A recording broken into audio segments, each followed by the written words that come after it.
Jamalpur press ক্লাবের সামনে online journalist অ্যাসোসিয়েশনের মানববন্ধন। জামালপুর প্রতিনিধি রফিকুল ইসলাম জানান, সাংবাদিক গোলাম রাব্বির নাদিম হত্যাকাণ্ডে 10 মাস পেরিয়ে গেলেও অধিকাংশ আসামিকে গ্রেপ্তার করতে পারেনি পুলিশ। 27 এপ্রিল রোজ শনিবার সকালে জামালপুর অনলাইন জার্নালিস্ট অ্যাসোসিয়েশনের সভাপতি সাংবাদিক সৈকত জামানের সভাপতিত্বে ও সাধারণ সম্পাদক জাকারিয়া জাহাঙ্গীরের সঞ্চালনায় ঘণ্টাব্যাপী মানববন্ধন করা হয়। জামালপুর প্রেস ক্লাবের সহ সভাপতি হাফিজ রায়হান, সাধারণ সম্পাদক লুৎফুর রহমান, নাদিমের স্ত্রী মনিরা বেগম সহ আরও অনেকে।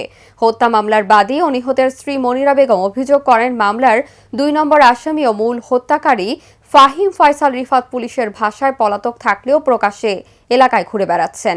5 নম্বর আসামি গাজী আমর আলী মেম্বার সহ কয়েকজন জামিনে এসে বাদী ও তার পরিবারকে নানাভাবে হুমকি দিয়ে যাচ্ছে। 3 সন্তান নিয়ে তিনি নিরাপত্তাহীনতায় ভুগছেন।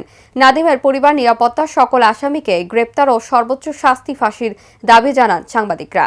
উল্লেখ্য, গোলাম রাব্বির নাদিমকে গত বছরের 14 জুন রাত 10টার দিকে বকশীগঞ্জ বাজারে পাটিহাতি এলাকার সাধুপাড়া ইউনিয়ন পরিষদের চেয়ারম্যান ও ইউনিয়ন আওয়ামী লীগের সাধারণ সম্পাদক মাহমুদুল আলম বাবুর সন্ত্রাসী হামলার শিকার হন।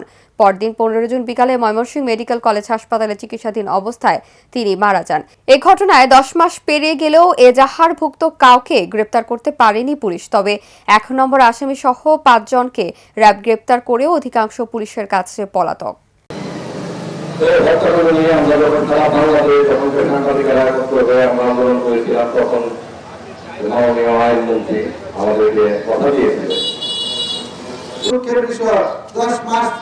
অতিবাহিত হলেও আজ পর্যন্ত নাদিম হত্যা মামলা নিয়ে আর কোনো কথা বলা হয় না।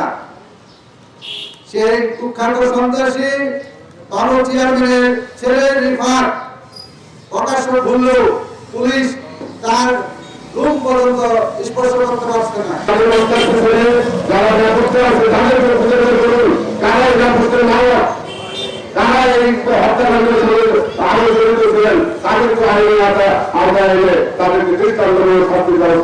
তাকে 14 জুন অতর্কিতভাবে হামলা করা হয় এবং 15 জুন সে চিকিৎসাধীন অবস্থায় ময়মনসিংহ মেডিকেল হাসপাতালে মারা যান।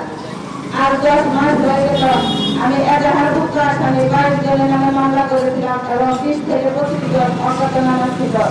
আমার মামলার আজ মুহূর্ত পর্যন্ত 5 জন আসামি এজাহারভুক্ত করা হয়েছিল, কিন্তু মামলা করে কোনো এজাহারভুক্ত আসামি ধরা হয়নি। কেন ধরা হয়নি? কারণ বাবুর পিছনে অনেক শক্তি, তার একজন ভাই পুলিশে দিয়ে দিয়েছিল।